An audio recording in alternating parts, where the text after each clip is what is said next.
everybody. Our new section is about solving rational equations. How to solve a rational equation? To solve a rational equation, we have to follow the following steps.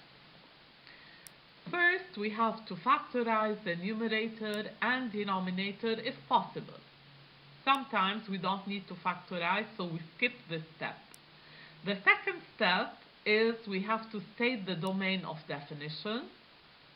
The third step, we simplify if possible. Not every time we can simplify. And the fourth step, we have to solve the equation. The fifth step, we have to check the solution with the domain. If it is in the domain, we accept the solution. Otherwise, we reject the solution. Now we have the first example. We have to solve the equation. In this equation, the numerator and denominator, they don't need to be factorized. So we go to the second step, which is stating the domain. The domain, this equation has solution if x is different than minus half, because minus half will make the denominator 0, and we don't want the denominator to be equal to 0. After we state the domain, we cross multiply in this case. So after we cross multiply, we solve for x. X is 8 over 5. Now we can have any value of x except minus half. So it's not equal to minus half, so the solution is accepted.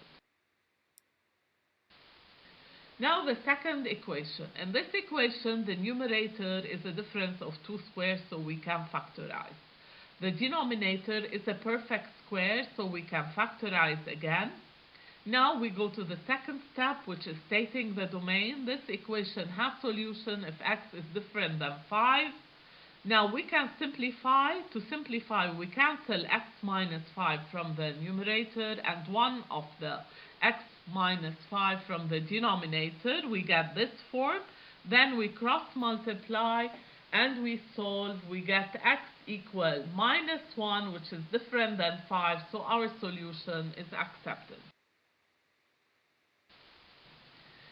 In the third example, we have this.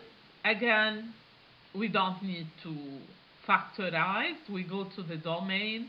This equation has solution if x is not equal to minus half. Then we cross multiply, and the final answer is x equal minus 2, so our solution is accepted. Thank you for listening.